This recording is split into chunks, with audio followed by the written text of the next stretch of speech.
Okay, so I'm going to show you, or we are going to show you, this is Dr. Kalicki, who was on podcast episode 5.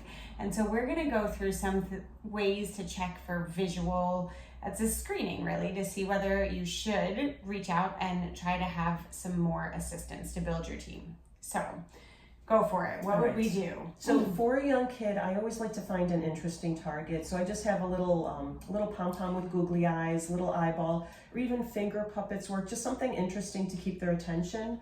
So to do pursuits are smooth eye movements. I just slowly move the target, and it should be about as big as about a dinner plate or so. And I'll just do a couple of circles.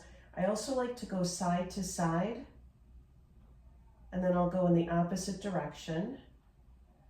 And I'm looking to see if the eyes are following smoothly, if there's any skips, if there's any jumps, if they look off of the target, or if the movement is completely smooth. So that's pursuits. Next is saccades. Saccades are jumps, and saccades are important for reading because that's the movement you make looking from word to word. So 2 different targets. I've got eyeball and the googly eye. So I'll say, look at the googly eye. Now look at the eyeball.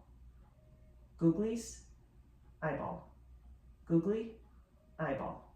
And you don't want them to go too fast, and you want to watch when they go from one to the other that it's one movement. And oftentimes you'll see kind of they'll get 90% of the way and then they'll make that last movement, or they'll go too far and kind of skip back.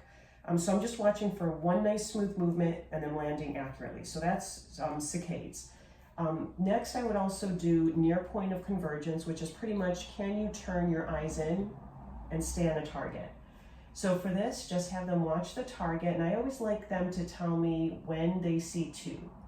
So I'll just bring it in real close, watch for both of the eyes to move in, bring it out, and do this 3 times also, because sometimes the first time the kid will be able to do it, but if you fatigue them the first time, by the 3rd time you might see a decrease in performance.